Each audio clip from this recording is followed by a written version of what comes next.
A santa paz de Deus. Amém. Glórias a Deus. Louvado seja o nome santo do Senhor.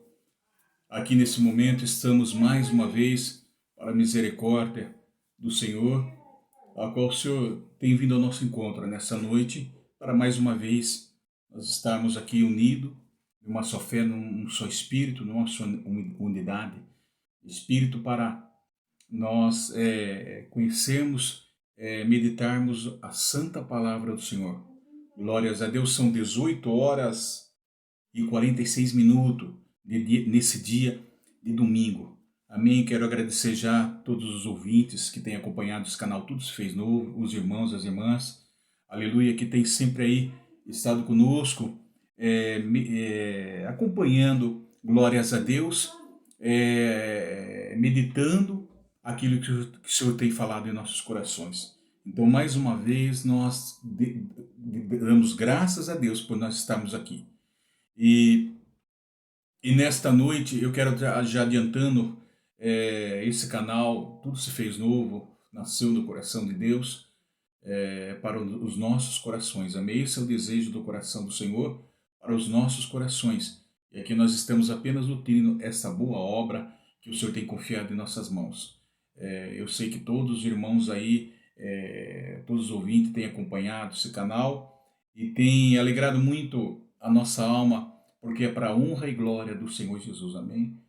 Todavia não nós, mas o Espírito Santo que habita em nós, porque nada podemos fazer sem que do alto venha essa revelação, que requer uma revelação especial de nosso Senhor e Salvador Jesus pelo seu bom Espírito Santo. Amém? Então não temos nada para oferecer de nós mesmos. Amém? Então é para a honra e glória do Senhor Jesus. Então aqui nós vamos estar, eu gostaria que todos estivessem já com a Escritura Sagrada, a palavra de Deus. E vamos lá abrir os livros de Lucas, o médico, né? Que acompanhou de muitas viagens o apóstolo Paulo. Glórias a Deus. Capítulo 8, a partir do versículo 16. São apenas 3 versículos, 16, 17 e 18, que nós vamos estar meditando aqui, né? Glórias a Deus, louvado seja o nome santo. Então vamos ler com a ajuda de Deus e a guia do Espírito Santo. Fala aqui a parábola da candeia. Ninguém, depois de acender uma candeia, a cobre com um vaso ou põe debaixo de uma cama. Pelo contrário, coloca-a sobre um velador, a fim de que os que entram vejam a luz. Nada há oculto que não haja de manifestar-se, nem escondido que não venha a ser conhecido e revelado. Vê depois como ouvis, porque ao que tiver se lhe dará, e ao que não tiver, até aquilo que julga lhe será tirado, que julga ter lhe será tirado. Amém. Glórias a Deus. Estamos aqui, a qual o Senhor tem colocado no nosso coração, que, caro ouvinte, de que nós somos a luz. Glórias a Deus. É preciso iluminar a todos. Então, esta palavra que o Senhor tem colocado em nossos corações, tem lançado em nossos corações, nós somos a luz. É preciso iluminar a todos. Glórias a Deus. Como a candeia que nós acabamos de ler. Todos precisam e têm a necessidade de ver a luz de Cristo na sua palavra. Louvado seja o nome santo do Senhor. Salmo 119, versículo 115. Lâmpada para os meus pés é a tua palavra e luz para os meus caminhos. Lâmpada para os meus pés é a tua palavra e luz para os meus caminhos. Lâmpada para os meus pés é a tua palavra e luz para os meus caminhos. A luz dos justos brilha intensamente, mas a lâmpada dos perversos se apaga. Está lá em Provérbios 13, versículo 9. E ainda Eclesiastes, capítulo 11, versículo 7 e 8. Doce é a luz e agradável aos olhos, ao ver o sol. Ainda que o homem viva muitos anos, regozija-se em todos eles. Contudo, deve lembrar-se de que há dias de trevas, porque serão muitos. Tudo quanto sucede é vaidade. Glórias a Deus. Louvado seja o nome santo do Senhor Jesus. Meu irmão e minha irmã, quer ser um bem-aventurado? Bem-sucedido? Então, apreciam-nas somente a luz sobrenatural e, sobretudo, as praticam. Façam brilhar por meios das boas obras. Nós começamos a brilhar a nossa luz. Como a candeia. A candeia era uma lâmpada geralmente feita com barro e tinha na ponta um pavio que se acendia, é alimentada por óleo, não é assim? Óleo de azeite, na época, óleo da baleia. Provavelmente usavam mais óleo de azeite. E é colocado no lugar apropriado, sobre o velador. Né? Coloque sobre o velador, lugar apropriado. Né? Ou o candelabro para o que? Alumiar as casas. Mas de qualquer forma, a lâmpada para iluminar bem a sala deveria ser colocada no lugar apropriado, ou seja, no lugar alto, no velador, que todos possam enxergar e ver quando entram, possam enxergar e ver esta luz. Amém? Glórias a Deus, louvado seja. Ninguém pode esconder a luz que brilha de nosso Senhor e Salvador Jesus, ela brilha e dissipa as trevas. A luz é maior que as trevas, glórias a Deus. Observe que Jesus compara seu ensinamento à luz. A palavra de Deus é a luz, portanto você é iluminado. Você é iluminado, nós somos iluminados. E não pode deixar o óleo dessa unção, o óleo do Espírito Santo de Deus acabar. Não pode deixar a sua lamparina, a sua candeia vazia. Não pode deixar acabar. Ainda que há um pouquinho de óleo, um pouquinho de unção na sua vida, você tem que aumentar essa botija, essa candeia do óleo de azeite, para que ela nunca venha faltar. Né? Ela nunca venha se apagar na sua vida. Ela não pode ser apagada na sua vida, pois para que as pessoas... a palavra de Deus não deve ser escondida. Jamais. Ela não pode se apagar e jamais deve ser escondida. Mas sim expostas para que as pessoas possam beneficiar-se da clareza dessa luz, da clareza da palavra de Deus que ela traz. Glórias a Deus, porque tem muitos que estão nas trevas, muitos que estão cegos espiritualmente. Né? Tudo é mais fácil quando uma luz é acesa dentro do nosso lar. Lembra quando acaba a força e fica tudo no escuro? É horrível, não é horrível? Não podemos enxergar nada, fica na escuridão. Não podemos fazer a não ser ficar sentadinho ali quieto até que volte a luz, não é assim? E quando volta a luz, a energia da nossa casa, alimentada pelos postes, né? Acontece algum problema lá, acaba a energia no tempo de chuva e quando ela volta, fica um bom tempo, às vezes por minutos, até hora, e quando ela volta não é uma alegria, parece que ela traz alegria tudo. Eu geralmente, quando eu era pequeno, meio jovem, meio pequeno, até os pais, até adultos,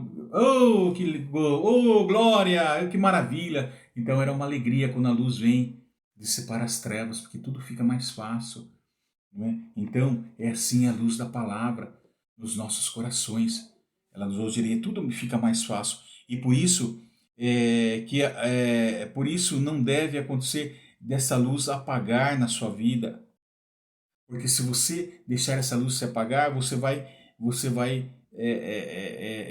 ficar na trevas, ou seja, a luz de Cristo não vai brilhar em você. Você pode ficar nas trevas, não podendo iluminar as pessoas, não podendo enxergar as maravilhas daquilo que o Senhor tem, aquilo que o Senhor tem reservado para os nossos corações. Precisamos enxergar, ter discernimento, ser sensível à palavra de Deus, pois nós somos um servo de Deus, um cristão, e um cristão é aquele que ilumina. Amém? É aquele que ilumina, aqui como diz a candeia aqui. Eu, por exemplo, eu estava em trevas, quando eu não separado de Deus. Eu estava digamos assim, no conhecimento da ignorância, porque eu sabia que tinha um Deus, mas eu não o conhecia, eu não obedecia, eu não o servia. Mas eu precisou que para mim poder aprender a enxergar, aprender foi esta graça, esta misericórdia, esta graça da luz que me alcançou, a graça, a salvação de nosso Senhor e Salvador Jesus. Ele veio ter o meu encontro. Não é merecimento meu, merecimento seu, meu irmão, minha irmã, mas é o merecimento e misericórdia de Deus. Então essa luz um dia, ela bateu no batismo, eu fui no dia do meu batismo, por meio das orações de toda a igreja, de toda a irmandade. Então esta luz de Cristo um dia brilhou no banheiro. Costumo dizer que eu fui batizado no banheiro quando estava tomando banho. A luz de Cristo resplandeceu sobre a minha face. E segundo a minha esposa, quando aconteceu esse fato, esse sobrenatural na minha vida, o primeiro encontro que eu tive com o Senhor Jesus, ela brilhou cada vez mais e mais. Estava radiante o meu rosto, até a fisionomia do nosso rosto, o semblante do nosso rosto muda. Quando você tem a luz de Cristo, ela não pode ser deixada de ser vista. Nós observamos e conhecemos quando o servo do Senhor, ele serve ao Senhor, a luz de Cristo irradia, brilha nele. Glórias, foi o que aconteceu na minha vida. Esta luz brilhou sobre minha face, resplandeceu a luz da sua glória e tirou as escamas dos meus olhos, tirou a minha cegueira espiritual, as minhas vendas, e eu pude enxergar. E eu pude enxergar aquilo que eu não enxergava, eu pude enxergar, ter uma visão espiritual, por quanto eu enxergava as coisas da carne, as coisas materiais. O sobrenatural veio sobre minha vida através da luz, eu comecei a enxergar espiritualmente, eu estava nas trevas, já não estava mais. Então, é assim que essa luz brilha em nossa face, glórias a Deus, quando nós temos um encontro com o Senhor. Eu recebi a luz e você recebeu também a luz de Cristo, né? Então esta luz tem que brilhar, esta luz tem que irradiar. Nós recebemos uma missão do quê? Uma missão de fazer essa luz ser a luz do mundo. Nós temos essa missão de ser a luz do mundo. Amém? E não ficar nas trevas, porque a própria palavra de Deus fala em 2 aos Coríntios, capítulo 4, versículo 4, fala que o diabo cegou o príncipe, né? O Deus de minúsculo, o Deus com D minúsculo desse século, cegou o entendimento dos incrédulos para que não resplandeça a luz do Evangelho de Cristo, da glória de Cristo, que é a imagem e semelhança de Deus. Ou seja, era tão encoberto para aqueles que estão cegos. O Evangelho está coberto para aqueles que pecam, para aqueles que perecem, não é? Então, eles estão encobertos para aqueles que pecam, glórias a Deus, que estão no pecado. E é preciso fazer com que essa luz venha brilhar, refletir, ter esse encontro. Amém? Tudo será revelado pela luz da palavra de Deus. Aqui nós vemos aqui que nada oculto que não se haja de manifestar-se, nem escondido que não venha a ser conhecido e revelado. Glórias a Deus, tudo será revelado pela luz da palavra de Deus, não pode esconder, nós não podemos esconder nada, glórias a Deus, amém. Em Hebreus mesmo, se nós começarmos a meditar em Hebreus capítulo 4, versículo 12 e 13, fala, porque a palavra de Deus é viva e eficaz, e o que é mais cortante do que espada qualquer espada de dois gumes, penetra ao ponto de dividir a alma e o espírito é a junta, não é? Ao ponto de dividir a alma e espírito, a alma e espírito, junta e medula. E é apta para decidir os pensamentos, né? E o propósito do coração do homem. E não há criatura alguma que não seja manifestado na sua presença, pelo contrário. Todas as coisas estão descobertas e patentes aos olhos daquele com quem temos que tratar. Cedo ou mais tarde, nós temos que tratar. Então nada pode se esconder diante dessa luz. Observe que a candeia, Jesus usa aqui os ensinamentos de Cristo Jesus, que revelam que as intenções, ele compara, como a candeia, o ensinamento da palavra de Jesus. Revela as intenções do coração do homem, revelando os segredos ocultos escondidos do homem. Só então o tempo acabaria provando a veracidade e os ensinamentos, revelando o segredo oculto do homem. Glórias a Deus, né? Como nós falamos. Então Jesus ensina que nós somos não só a luz, mas somos o sal da terra e a luz do mundo. Vamos ler lá, nós somos o sal da terra, a luz do mundo. Lá está Mateus capítulo 5. Só para nós estarmos acompanhando, meus irmãos, minhas irmãs, aqui ó, ele fala, Mateus capítulo 5, versículo 13, vocês podem estar anotando aí, depois meditando. Vós sois o sal da terra.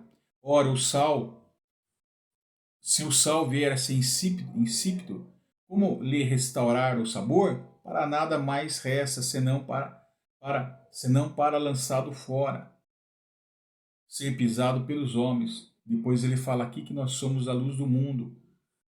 Vós sois a luz do mundo, não se pode esconder a cidade edificada sobre um monte. Nem se acende uma candeia para colocá-la debaixo do alqueire, mas o velador e alumia a todos que se encontram na casa. Agora ele fala assim: brilhe também a vossa luz diante dos homens, para que vejam as vossas boas obras e glorifiquem o vosso Pai que estais no céu. Olha, então é isso que nós temos que fazer, brilhar, brilhar. De que forma? A luz venha brilhar das boas obras do Senhor, o comportamento, a ação. Ela tem que ser brilhar como aqui. Amém? Jesus ensina que somos tudo isso. Nós somos o sal puro. E quando o sal é puro, nós somos o sal puro. Quando o sal é puro, ele conserva o sabor. Agora, quando o sal não é puro, ele não serve para nada, fica insípido, né?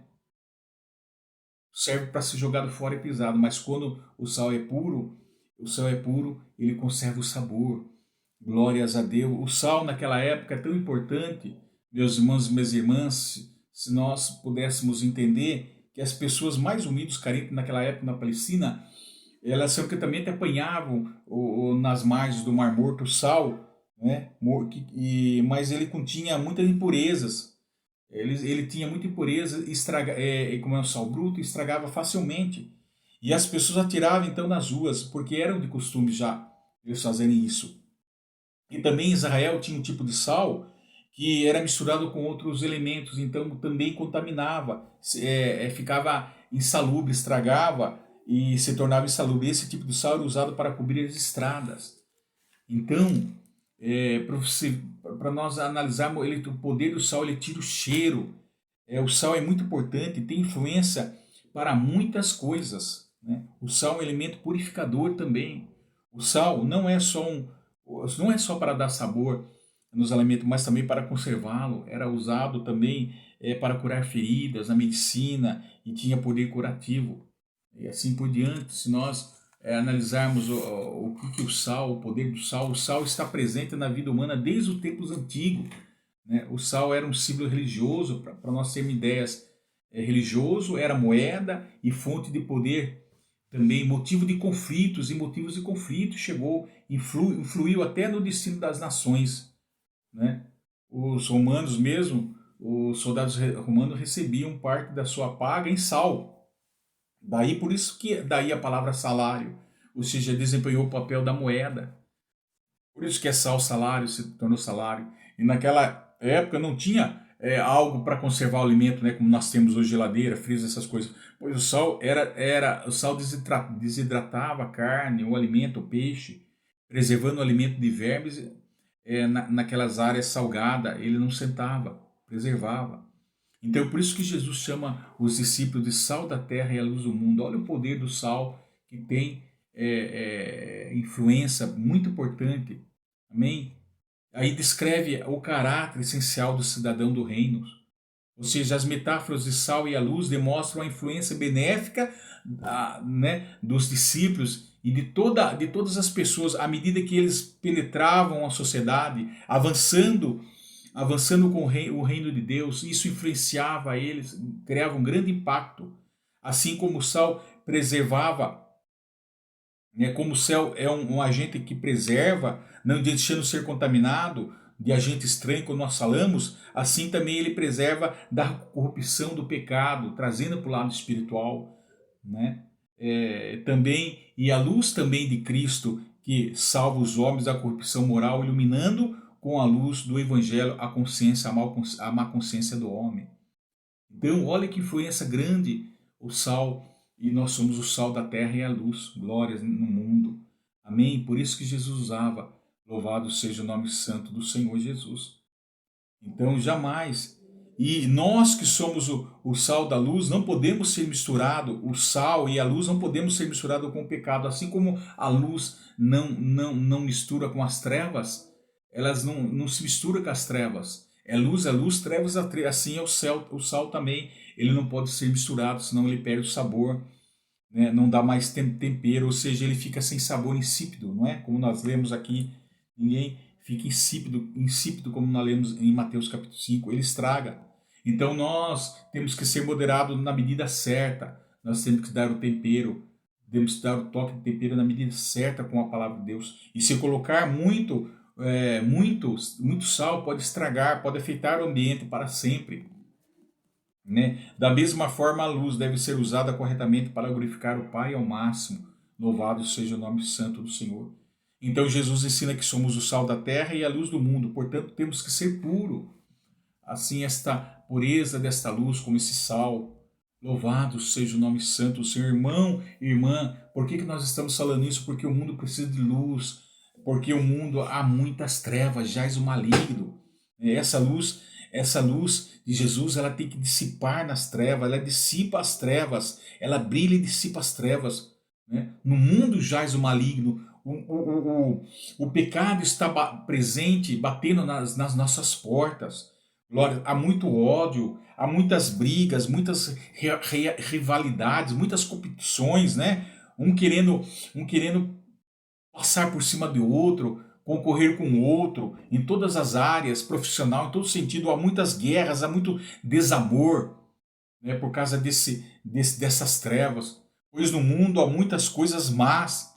Nós podemos, o mundo precisa da luz, você precisa ser iluminado, glórias a Deus. Exemplo que nós podemos ver é ligar a televisão, a mídia televisiva. Nós podemos ver qualquer noticiário que nós assistimos na televisão, traz coisas ruins, né? Uma atrás da outra, né? Sem contar, principalmente com os outros programas, né? Cenas de imoralidade. Cena de imoralidade, então, é durante o dia, durante as claras. Né? Não é mais censurado, né? Nós podemos observar, né? Não precisa nem sair basta sair na rua, você começa a ver coisas erradas, e não precisa nem sair na rua para ver coisas erradas, porque se você começar a mexer no seu celular por meio da internet, você vai começar a ver coisas ruins e ouvir coisas ruins, não é assim? Então, infelizmente, nós vivemos num mundo mau. Aleluia. E os demônios têm interferência muito grande na humanidade, porque se deixam levar para o caminho mau, se deixam levar para as trevas. Ele é o príncipe deste mundo, o príncipe das trevas, né? Então nós temos que ficar muito atento. Só pode estar na luz aqueles que estão com Deus, porque o próprio 1 João, capítulo 1, versículo fala que Deus é a luz e não há nele trevas nenhuma. Glórias a Deus. Então podemos confirmar que o diabo é treva e nele não existe luz alguma. Portanto, o diabo semeia o que? Na humanidade suas trevas. Então tem muitas pessoas nas trevas. Nós podemos estar notando. É uma pessoa que está afastada de Deus, morto espiritualmente, não busca as coisas do Senhor, está separado das coisas concernentes do Senhor, está nas trevas. Não precisa ser só uma pessoa boa, só basta estar afastado de Deus, mas ele vive nas trevas. E aquele que vive ainda no pecado, na imoralidade, pior ainda, ele está nas trevas. Então a luz da palavra, porque é uma fonte rica que é de orientação, de direção para nós. Né? Sem ela não podemos enxergar, como demos o exemplo lá, é uma direção para nós. Ela nos orienta para todos caminho que nós andamos, para tudo aquilo que, para todos aqueles que ouvem, se torna, que deu bons ouvidos para ouvir a luz da palavra de Deus, então ela vai nos orientar, e nós começamos a se tornar uma luz viva, né? Que ensina a verdade, escuta e ensina a verdade, porque ele se concentra na luz da verdade, no caminho da verdade, né? Em 1 João capítulo 2, versículo 8, fala: todavia vos escrevo no mandamento aquilo que é verdadeiro, nele e em vós, porque as trevas se vão dissipando e a verdadeira luz já brilha. Glória a Deus! Então a luz quer brilhar, meu caro ouvinte, meu irmão, minha irmã, quer brilhar na sua vida. Amém? Aqui está, igual candeia. Então significa isso, as trevas. As trevas, o que é trevas? É alguma coisa que é da raiz cobrir, significa. Né? As trevas é uma escuridão, tanto física como visual, né? Física, como também enfermidade dos olhos, como também uma cegueira, uma cegueira espiritual. Pode ser usada como uma cegueira espiritual da alma, que é uma escuridão espiritual, moral, intelectual, né? Que lembra também a morte, que lembra o inferno. Quer dizer, porém essa cegueira é pior é pior do que a luz física, porque ela compromete a sua salvação. Olha só, ela compromete toda a sua salvação. E assim como a luz é boa para os nossos olhos, nós acabamos de notar, assim Jesus é a luz de Deus que quer iluminar a nossa visão, que a nossa alma, ilumina a nossa alma na luz da palavra. É como comparado com uma candeia, né? Por quê? Porque os nossos olhos, nós começamos a enxergar com os nossos olhos, então fala que são lâmpada para todo o nosso corpo. Os teus olhos são lâmpada para o nosso corpo, porque eles que vão nos guiar, né? O olho indica a intenção de agir, né? Por exemplo, se nós não tivermos a visão física, precisa de alguém precisa de algum treinamento, podemos dizer assim, de uma pessoa que tem uma cegueira física, deficiente visual, ele precisa estudar, ler, como que eu esqueci o nome lá. Ele tem que estudar para ele poder ler, ele tem que ser guiado por alguém ou pela aquela varinha, não sei o nome dizer, para que ele possa ser orientado. E assim somos nós temos a orientação de Deus na nossa vida, ele que nos guia. É dessa mesma forma, os nossos olhos são guia, segura para todo o corpo quando estão bons, limpos, saudáveis, não é assim? E assim, quando olharmos com os olhos do Espírito, a nossa alma será segura, orientada e guiada por Deus. Quando nós tivermos não essa cegueira física, mas quando nós tivermos uma visão espiritual, começarmos a olharmos segundo o Espírito, né? A nossa alma será segura, orientada e guiada por Deus. É da mesma forma. Assim como o nosso corpo vai ser guiado, se nós tivermos uns bons olhos, nosso corpo vai ser guiado para nós não tropeçarmos, não cairmos, não se machucarmos, não é assim? Porque temos uma boa visão. E assim é assim a nossa alma. A visão espiritual tem que ser dessa mesma forma para nós não machucarmos, o que não perdemos a nossa salvação, não sermos condenados. Então, os nossos olhos espirituais são intencionados para ações boas e retas. Do contrário, não. Então, é dessa maneira, pela luz da palavra, essas são as boas obras. Então, as cegueiras espirituais lá dos judeus, dos fariseus, né, porque eles andavam na treva por causa das suas obras eram más, não era assim? Não eram boas, retas, pois impedia de vê-lo, conhecê-lo e fazer parte do reino glorioso do Senhor Jesus, né? Eles não queriam entrar e pediam àqueles que queriam entrar para o reino do Senhor. Vocês não entram porque vocês são cegos, ignorantes, hipócritas e não deixam os outros entrar. Também não é assim que ele falava, porque eles estavam cegos nas trevas, não tinham a luz da palavra, pois estavam na treva, na ignorância, na desobediência. É isso que significa treva. Então, e os bons olhos é unido como a candeia, pois ambas falam sobre o efeito positivo da verdadeira luz. Então ele compara a candeia com os nossos bons olhos. Os judeus fariseus não podiam andar na luz, jamais, porque eles estavam cegos espiritualmente. Eles não podiam abrir os olhos à luz na verdade. Isto é, estavam mortos espirituais, mortos espirituais, como eu falei. E a morte espiritual é o princípio de uma relação cortada com Deus. Isso não é bom, afastada de Deus. E quando nós estamos afastados de Deus, nós não temos orientações, não temos direção, não temos guia da palavra, da santa palavra de Deus, da luz da palavra de Deus. Então nós vamos tropeçar. E eles se julgavam iluminados, mas que fechando os olhos, a verdade tornaram cegos voluntários. Não é assim que fala? Apesar dos milagres de Jesus e das palavras de sabedoria que eles ouviam e enxergavam claramente, mas negavam que Jesus é o Messias, que era o Messias, filho de Deus, e assim estavam sendo culpados pelos seus próprios pecados de incredulidade. Estavam sendo culpados e o seu pecado de incredulidade não permanece não perdoados, porque eles não acreditavam.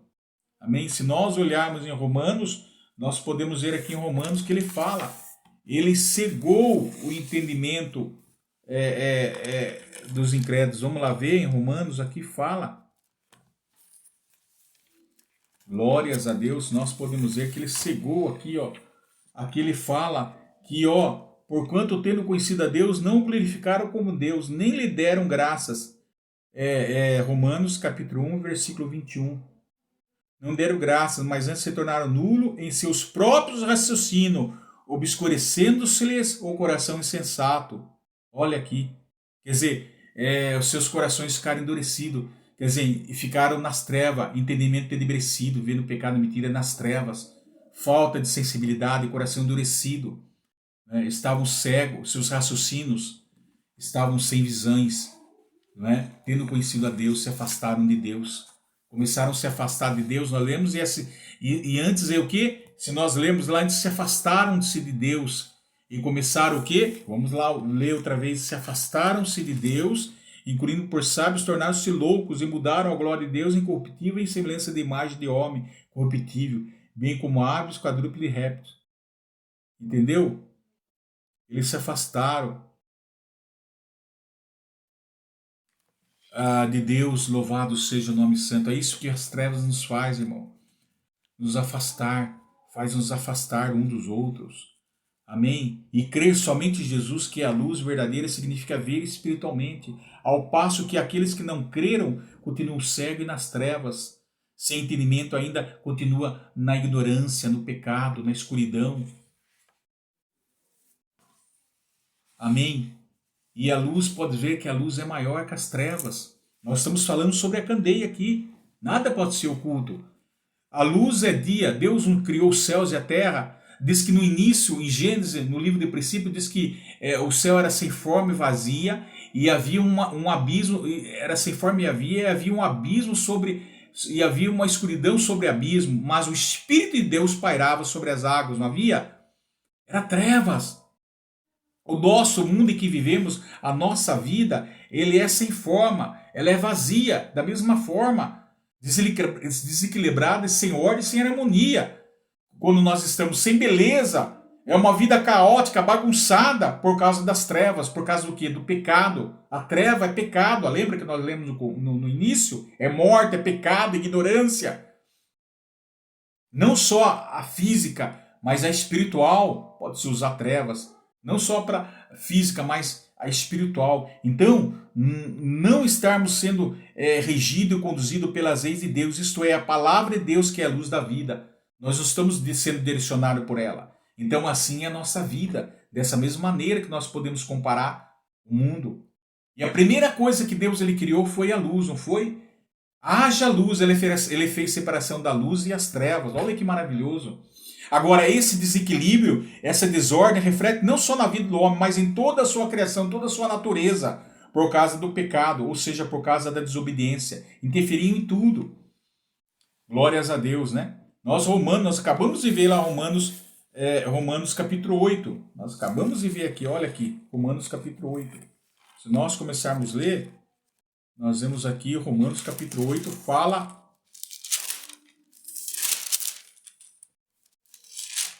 Estou entendendo? Estou compreendendo? Ó, Romanos capítulo 8 fala da 19, 22. Vamos ver se aqui fala 19, 22. Ó, o sofrimento do presente e da glória por vir. Porque a mim tenho por certeza o sofrimento, o tempo presente, não pode ser comparados com a glória a ser revelada em nós, que é a luz. A ardente expectativa da criação aguarda a revelação dos filhos de Deus, pois a criação está sujeita à vaidade, não voluntariamente, mas por causa daquele que a sujeitou, na esperança de que a própria criação será redimida do cativeiro da corrupção, para a liberdade da glória dos filhos de Deus. Olha aqui, porque sabemos que toda a criação a um só tempo